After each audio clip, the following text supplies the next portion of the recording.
And one of the dangers is to have an inexperienced president taking over, believing that she can run the country when she cannot. The only issue in this election is Mr. Marcos himself and the 20 years of his misrule. Now look, I don't want to talk about this anymore. If you do, I'm going to walk out. I'm really lucky if I can get my face on television. In the Philippines, the campaign for president is over, and within hours, the voting begins. Good evening, I'm Ted Koppel, and this is Nightline. The contest has been raucous, bitter, and violent. In their final interviews before voters go to the polls, Philippine President Ferdinand Marcos and his challenger, Corazon Aquino. I deny categorically any speculations of the corruption and hidden wealth that is being alleged, so much so. Since he controls almost everything in this country, it is really unthinkable that we in the opposition, can manage cheating the way he is accusing us of. You will not be able to find any replacement of Subic and Clark, but you are free to get out anytime you think it wise to do so. I respect the military bases agreement, which will expire until 1991. And in the meantime, I will keep all of my options open. Filipinos are not known to be good losers. They're always sour grapes losers, and they never concede. But in this particular matter, Ted, I am so certain of victory. Mr. Marcos, as well as all of his cronies, will get justice, something which was denied my husband. This is a special edition of ABC News Nightline. Reporting from New York, Ted Koppel. What we have for you tonight is, we think, a fascinating broadcast. What we do not have is what we've been promising you for the last few days, a live confrontation between President Marcos and his challenger, Corazon Aquino. You should know the reasons why. President Marcos says that Philippine election law prohibits either candidate from campaigning on Election Day itself or during the 24 hours preceding Election Day. Everybody forgot that the 6th is not a campaign day. It is prohibited by the election code. And therefore, when you set it for the 6th, we were about to violate the election code, and the punishment includes disqualification from public office. And I certainly do not believe in violating the law. If my opponent dares to take the risk, that's her business, that's her problem. But I don't want to violate the law. No one has yet explained to us how an interview on American television, not rebroadcast in the Philippines, could violate any law. Furthermore, we offered to do the broadcast last night. Mrs. Aquino accepted, President Marcos did not. Nevertheless, both candidates agreed to separate interviews which were conducted earlier today. Because of the Philippine election law mentioned earlier, these are the final interviews of the Marcos and Aquino campaigns. As Nightline correspondent James Walker reports, the campaign, while short by American standards, has lacked nothing in intensity. When Corazon Aquino registered to run for president of the Philippines, she seemed a bit overwhelmed. The mere fact that many people are considering me a woman, just a housewife. But there was no self-doubt on the part of her opponent, President Ferdinand Marcos. Let us keep our appointment with destiny. President Marcos does indeed have a sense of destiny. 3 years ago, he authorized a project to create his own Mount Rushmore. Even his enemies consider him a brilliant politician. First elected president in 1965, he declared martial law in 1972, saying he needed to crack down on the growing communist and Muslim insurgency. This is the first presidential election since he lifted martial law in 1981. The Marcos political machine is legendary. Supporters bus to mass rallies with free entertainment. And after a dramatic entrance, a few campaign promises Marcos style. I now order, I hereby order the lowering of electric rates by the National Power Corporation. And he's also lowered interest rates, raised government salaries, and dispensed favors wherever he's gone. So you like that, huh? And all of this faithfully reported by the primarily government-controlled media. But President Marcos, who has run this country for 20 years, is now facing his most serious political challenge. The self-effacing housewife, whom he refers to as my lady opponent, has run an astoundingly strong campaign. Aquino no longer looks overwhelmed. Without the help of a strong political machine, she has drawn enormous crowds, several 100,000 last night in Manila. Her supporters wear yellow as a reminder of her murdered husband Ninoy, who was considered Marcos's most powerful opponent. Ninoy Aquino was gunned down at the Manila airport 2 years ago as he returned from exile in the United States. I do not seek vengeance. I demand justice not only for Ninoy, but for all the Filipinos who have been victimized by Marcos. Aquino accuses Marcos of repression, corruption, and destroying the economy. The economy of the Philippines is in bad shape. We have very, very wealthy people in this country. We have a tiny middle class, and 75% of the population are living below the poverty line. Jaime Ongpen is a multi-million-dollar businessman who supports Aquino over Marcos. He has literally disenfranchised hundreds of thousands of entrepreneurs and businessmen. Businessmen like Nathan Fahale, who say that Marcos' policy of state-run monopolies is driving him off his coconut farm. Unfair? Would you call that fair when you are when the buying price is dictated and not based on the international market? I would call it very cheating already. The alienation of the business community is not Marcos's only problem. There have been reports in the American press questioning his war record and documenting extensive investments in the United States. But he ignores all that on the campaign trail, stressing instead the threat of communism and charging that Aquino would bring communists into the government. You and I, who have no guns, you, the civilians, who are not soldiers, we will be the first to suffer. Many of us will die. He also accuses Aquino of waffling over issues such as the future of American bases here and says she has no political experience. A sheltered life is not a training ground for the raw and brutish situations that an organizational leader must grapple with. I concede that I cannot match Mr. Marcos when it comes to experience. I admit that I have no experience in cheating, stealing, lying, or assassinating political opponents. President Marcos can take tough rhetoric like that, and his machine is expected to deliver the votes this Friday. But he's 68 years old and in failing health, and facing his toughest challenge in 20 years.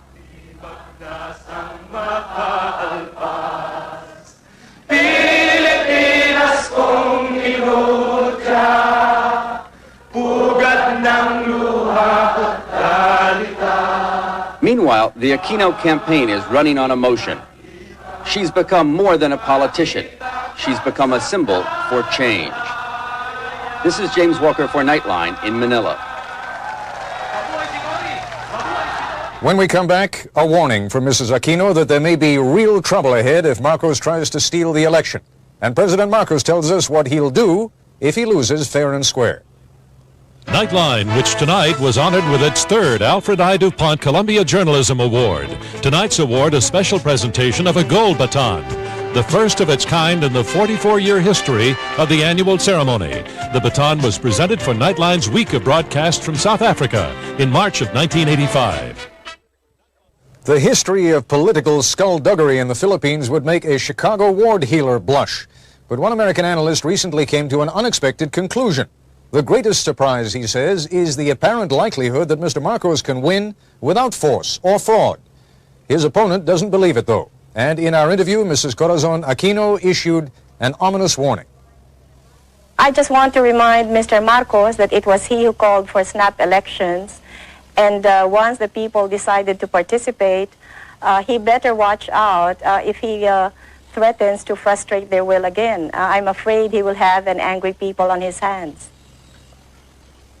Mrs. Aquino, you keep making what sometimes sound like veiled threats and sometimes not so veiled. What do you mean he'd better watch out? Well, all along I have asked the people, not to engage in any violence. And so far they have listened to me. And if you may recall, just after my husband was assassinated, I did go on radio in our country, and I asked the people, to observe peaceful means and not to resort to violence, and they did obey me. But this time, they have a greater stake in this. It's not just Cory Aquino, but the future of our children and our children's children. So if they think that they have been cheated out of an election, I'm afraid they might not listen to me anymore if I still insist on going about this peacefully. Well, let me put it to you this way. You are running for president of the Philippines. You are putting yourself forward as the leader of your nation. And now, if I understand what you're telling me correctly, you're saying if the election doesn't go the right way, you may not be able to control even your own followers. That doesn't speak very well for your ability to be able to run the country. Well, Ted, the people who are with me now are so convinced that I will win. And if Marcos resorts to terrorism or to gross cheating, then the people who have supported me may finally think that the electoral process is just not advisable anymore. Are you raising the specter, the possibility of something approaching even civil war? No, not civil war, as long as I can manage it. In fact, I have said that if Mr. Marcos cheats me out of this election, then I will call for daily demonstrations. However, if these daily demonstrations will still not get us the desired results, then I am afraid that the people might not listen to me anymore. Mr. President, I don't remember any election in recent Filipino history, in fact, even in not-so-recent Filipino history, where the loser did not claim that there were technical and other reasons of foul. So, and perhaps you remember one, but I don't. I think you're right. Filipinos are not known to be good losers. They're always our great losers, and they never concede. But in this particular matter, Ted, I am so certain of victory that these declarations of my opponent that there will be a civil war in this country indicate how desperate they are. I certainly am concerned about your attitude that you feel that there would be cheating if I win, and there would be no cheating if she wins. No, I think it's the other way around. I realize it is a hypothetical question, but in every election, someone has to win, someone has to lose, and I wonder if you would address the hypothetical question, though. If you lose, will you stand down? I have never thought of it, but certainly if there is no question which nullifies the results of the election, as I said, I will perform my duty as president in accordance with law. When we come back, President Marcos addresses two of the most controversial issues of this campaign, his war record and his health.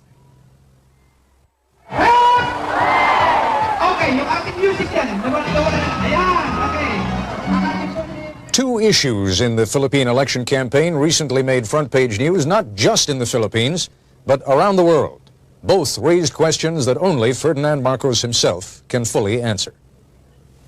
There have been repeated reports in this country by correspondents who say that your bodyguards have had to support you, quite literally, sometimes almost carry you, that you have been taken backstage, and that apparently you've been getting shots of some kind or another, or dialysis of some kind or another. Your health has been very much an issue, sir. I wonder if you would react Those to that. are fabricated. I have never been supported by my guard. I have a limp on the left knee where I was wounded in Bataan by shrapnel. And occasionally when I'm tired, I do limp a little, but I don't need any support. And I am proud of that wound. I am proud that occasionally I must limp. But certainly, being carried by my bodyguards is not part of it. I am carried by the crowd when I come into a rally as a mark of triumph. It's a part of the routine.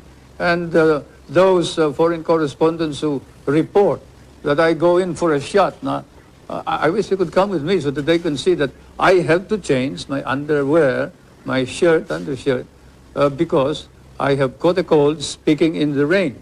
And this irritating repetition of these legends and fables about my health is certainly getting to be very boring. Mr. President, you mentioned a moment ago having received a shrapnel wound at Bataan, and that this old war wound sometimes comes back to trouble you. That, of course, raises another issue that has been very much here in the American press over the last couple of weeks, both in the New York Times and in the Washington Post. Both of them have done extensive articles which suggest that your claims and the claims of your supporters that you are so highly decorated are fabricated claims. I don't think that that is the story. It's a story about my guerrilla group. It's not about the medals. Even here, when the case of libel was filed, the publisher here did not question those medals. It's only you, Americans, who question it. I am not going to degrade myself by talking about those medals. If the American government wants them back, they can have them back. It's a good thing that we did not burn them. It's a good thing that we did not burn them at the end of the war, when you refused to give us our back salaries and refused to recognize all of us, and we were not entitled to education benefits, we were not entitled to medical benefits. But I was one of those who stopped our people from turning communist, especially the veterans, because we did not fight for communism, we fought for freedom. Now I wonder whether we also fought for the Americans and the American flag, to which we had sworn when MacArthur inducted us into the USAFE. I have no regrets, however, about having fought in Bataan. I have no regrets about fighting beside American soldiers. I have no regrets about fighting under American officers. And probably if our country were ever to be attacked again, I would do the same thing. But I would certainly raise some questions about the conduct of the American government in relation to the veterans of the last war. I am certainly very disappointed. Mr. President, the question is not raised about the courage of Filipinos who fought against the Japanese during the Second World War. But the question, as you know, and you know this is not something I'm making up, you have seen those newspaper articles yourself and you have seen some of the documents, suggests that the guerrilla group that you claim to have led, in fact, either did not exist at all or was just a tiny group that played no major role. Then why is it recognized by the intelligence officer of General MacArthur in a paper which is certified too by the head of the archives of the United States? Now look, I don't want to talk about this anymore. If you do, I'm going to walk out. When we come back, President Marcos plays his strongest card, and Mrs. Aquino responds. The issue? Political experience. It is certainly a major debating point for the Philippine president. He's got a lifetime of political experience. His opponent has almost none. President Marcos has been accused of running the issue into the ground, however, with consistent and disparaging remarks about Mrs. Aquino. Here's what the two candidates had to say about the question of Mrs. Aquino's political experience. First, President Marcos. You've had some rather disparaging remarks to make about Mrs. Aquino, not the least of them being that in effect, she has experience as a housewife, but little else. Do you think she has gained in stature over the last few weeks? And do you think it is possible that if she is elected, that she could serve effectively as President of the Philippines? I still believe that you need somebody who has been experienced to run our government in this time of crisis. I have nothing against her, but certainly when, say, your son is sick and he needs an operation or he needs the expertise of a good doctor, you don't pick just anybody who has honesty and sincerity in order to cure your son. In that situation where she has no experience whatsoever is something that we have to accept and admit realistically that she had the nerve to run without any experience whatsoever. As she admitted, and it's not me who has said that she is inexperienced, it is her who said, what do I know about running a government? And as an ordinary citizen, I would cry out immediately against anybody who says that being given the presidency. But as President of the Republic, I think it's my duty to call attention to this danger. I know that you made a great deal, and it is an excellent rhetorical device, of saying, yes, you are inexperienced. You are inexperienced in corruption. You are inexperienced in crime. You are inexperienced in dictatorship. But let's be candid about it. You are also inexperienced in leadership. Now, there is a difference even between running a campaign as the widow of a martyred and beloved leader and running a country that is, as you yourself have pointed out, in a great deal of trouble. To those who are neutral about you, what do you say about your lack of experience? Well, more than experience, I think it is credibility that counts.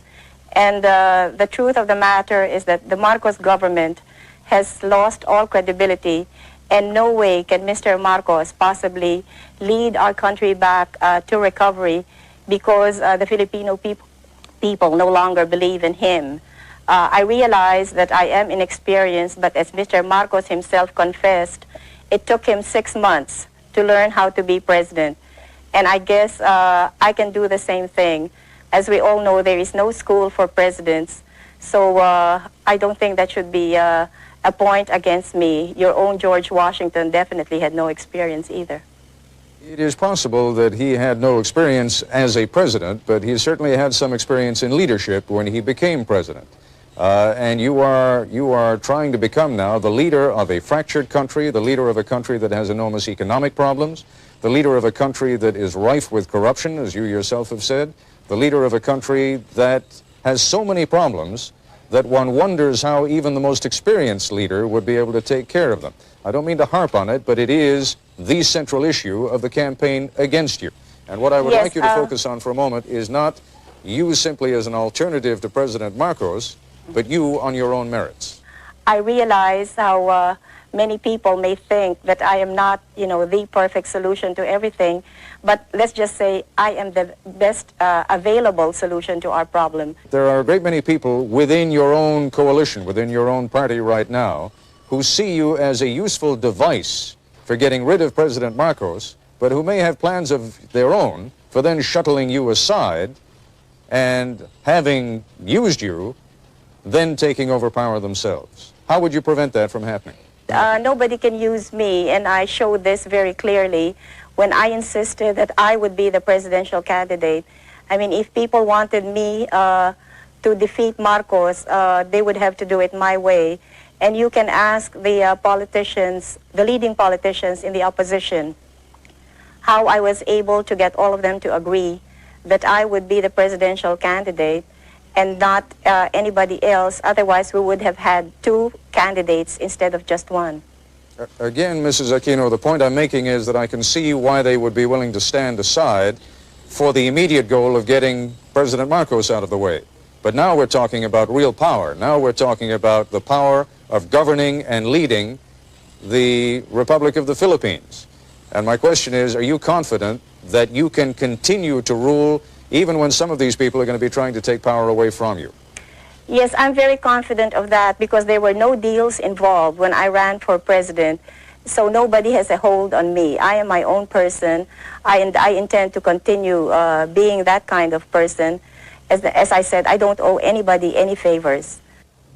When we come back, how the 2 candidates intend to deal with an issue of crucial strategic importance to the United States, the future of U.S. bases in the Philippines.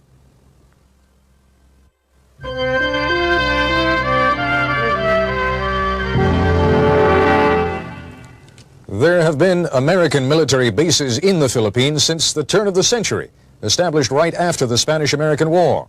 Clark Field, once an outpost for horse cavalry, today the only permanent U.S. air base between Guam and Turkey. Subic Bay, a naval station since 1901, now the largest U.S. naval supply depot outside the United States, and particularly critical to the United States since the loss of Cam Bay in Vietnam.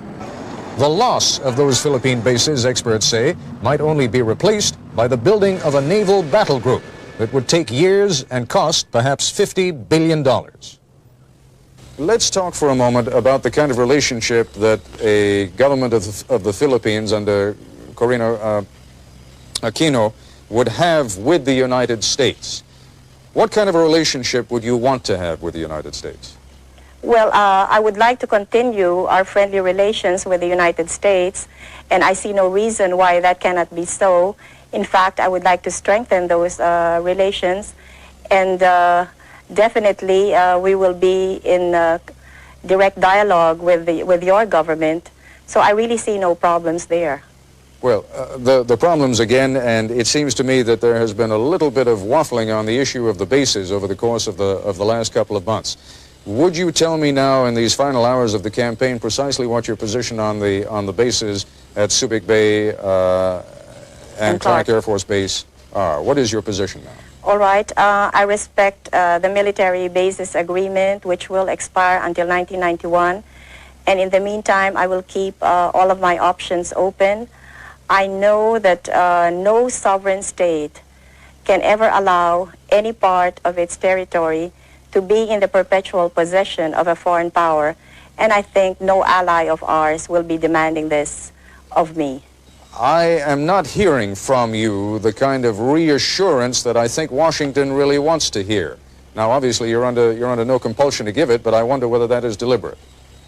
No, it's not deliberate. Before the RP-US bases agreement expires in 1991, we will be in consultation with the United States, with our neighboring countries, especially the members of ASEAN, and above all, we will be consulting with the Filipino people so that we will be able to reach an agreement which will be to the best interest of the world, but in particular, the Philippines. I've always maintained that those bases are needed by the two governments and probably by Asia itself, if not the world. You cannot project your naval and air power beyond the South China Sea as well as to the Indian Ocean and the Hormuz Straits in the Middle East without those bases. And we also recognize that Asian countries may be in danger if the balance of military power were not maintained between the two superpowers. And therefore, the ultimate noble purpose of all of this is to maintain that military balance in order that we can avoid war in Asia. This is to the advantage of not only the United States and the Philippines, but to the advantage of all of Asia and perhaps of the Middle East, Europe, and perhaps the world.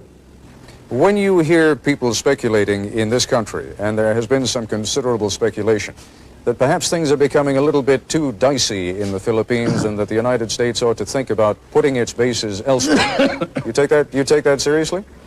I take it seriously, and certainly we would not stop you if you want to get out of the Philippines. Do you think that Subic and Clark can be replaced? You will not be able to find any replacement of Subic and Clark, but you are free to get out anytime you think it wise to do so.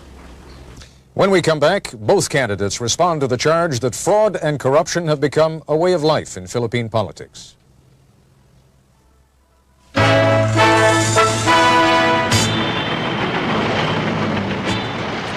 In a moment, we'll hear Mrs. Aquino respond to the charge of election fraud on the part of her followers. But first, some more detailed charges that have been leveled against President Marcos.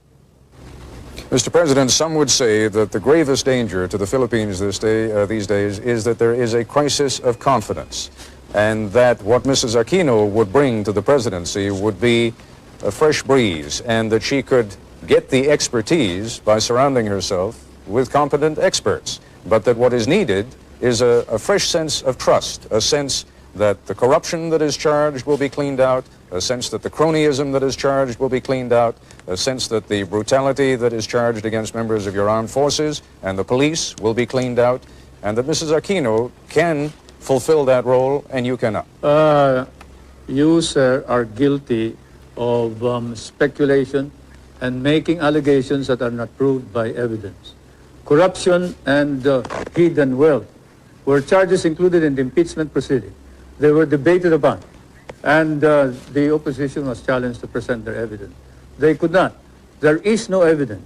Even in your hearings in the House of Representatives subcommittee of Mr. Sola, Congressman Solomon and Roth, I think, have said that there is no evidence about corruption or hidden wealth, and that this is all hearsay and all rumor. Now you repeat it as if it is the gospel truth. I question your right to make this as a premise for any further questioning.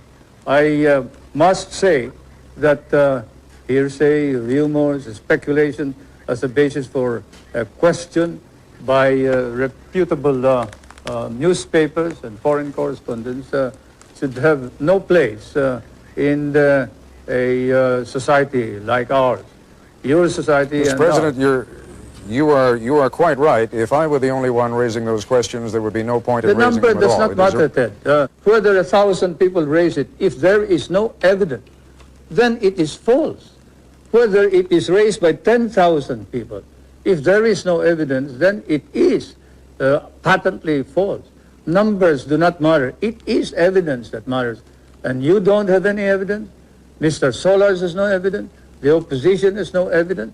They're just talking loud, and they're engaged in a smear campaign, and you are helping them. Mr. Solars claims that he has testimony from someone who met with who claims that he has testimony from someone who met with your wife, Mrs. Marcos, who spoke to him of properties that you hold through other names in New York, and that Mrs. Marcos said to this man who testified before the committee that she expected by 1987 to have $70 million worth in profits on those properties. Now, that is the testimony. You're saying there is no testimony. It may be inaccurate, but the testimony, sir, is there. The witness, when asked by Congressman Solomon whether there is any evidence whatsoever proving this, said, I merely heard it. It is something that I heard from somebody. I do not know your sources of information. You may be more accurate than I am. But certainly, I don't consider that evidence which ties us up to the ownership of any of these properties. We are looking into the manner in which the evidence has been obtained by some of your investigators and some of your foreign correspondents, your newspapermen. And then after the elections, we will then look into the legal aspects of the coercion and intimidation that has been going on against some of the witnesses. But anyway, whatever it is, I deny categorically any speculations of the corruption and hidden wealth that is being alleged, so much so that the opposition members of the Batasan, the legislature, are now facing perjury cases in our courts, and we are going to see to it that these cases will be pushed through. There have been charges by both sides, against both sides, of corruption in the voting process. How is it going to be possible for anyone ever to be satisfied that this was an honest election, even if it were? Well, I guess as long as it is fairly honest, then we would be able to satisfy everybody. But if there are outright violations and we can see that there has been such enormous fraud, then that would be difficult to convince the Filipino people. But as I said earlier, since there are so many people personally involved in these elections, then we will see people power working to make sure that we get as clean and honest elections as possible. How much fraud, how much corruption in the process are you prepared to accept? Well, that all depends, Ted.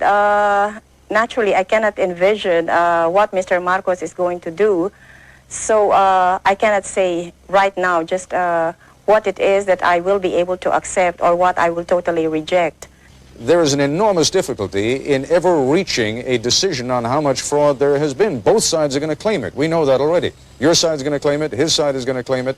How is it ever going to be possible to reach an understanding on what happened and how much fraud there was? Well, Ted, we all know who is the real power in this country, and it's a one-man power. So since he controls almost everything in this country, it is really unthinkable that we in the opposition, can manage cheating the way he is accusing us of. He controls COMELEC, and he has all of the government forces behind him. So how can he possibly accuse us of committing fraud? Well, if he has all the power, as you say, and if you already believe that he is committed to win this election by whatever means he can, then how is it possible that you're going to win? Well, as I've been saying all along, it's people power that has finally emerged in this past campaign. And there will be many of these people who will be poll watchers in the coming elections. So they will be guarding their respective polling precincts, and they will also be watching the tabulations. So I am counting on all of these people to help us get an accurate count. What happened during the campaign with regard to media coverage? President Marcos has told me that you have certainly had access to the television and radio stations, and he denies categorically that you have been kept off. Well, you know, take for example the question of rallies, and ours last night, I don't know if you were given a minute or two, but normally all of President Marcos's speeches are covered in full. So I'll be lucky if I can have a sentence or two. We both addressed the Chamber of Industries, and his speech was covered in full. I think I had 2 sentences, which I was allowed to, well, which local television aired. Maybe I can refer back to my husband's own funeral, where the Filipino people saw nothing of my husband's funeral, but which was viewed throughout the world. So things haven't changed much since that time. And I'm really lucky if I can get my face on television.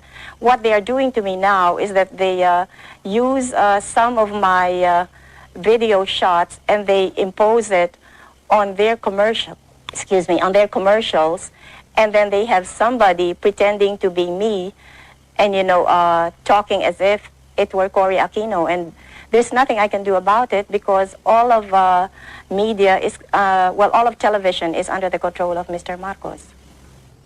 When we come back, some final observations on the debate that never was.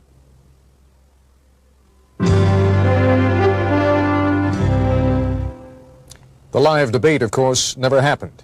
During the course of my interview with President Marcos today, I asked if he would still consider talking directly to Mrs. Aquino on Nightline if we were able to arrange it before the legal deadline that prohibits further campaigning. It must be noted that the President said he would. It must also be noted that he set certain conditions. He and Mrs. Aquino would have to be at the same location.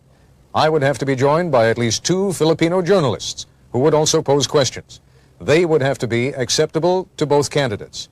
And all of this would have had to be arranged within 8 hours. That is, before the campaign legally expired at 11 o'clock this morning, our time. We tried. But Mrs. Aquino was making a final campaign swing through her home province of Tarlac, several hours from Manila. It was there, in fact, that I interviewed her. That's why she was on the phone. We wish there could have been a debate here. Even more, we wish there could have been a debate there, before the voters of the Philippines. Somehow, despite the fact that President Marcos and Mrs. Aquino claimed to want that, it never came to pass. Tomorrow on World News Tonight, the latest on the Philippine elections with Peter Jennings anchoring the broadcast live from Manila. That's our report for tonight. I'm Ted Koppel in New York. For all of us here at ABC News, good night.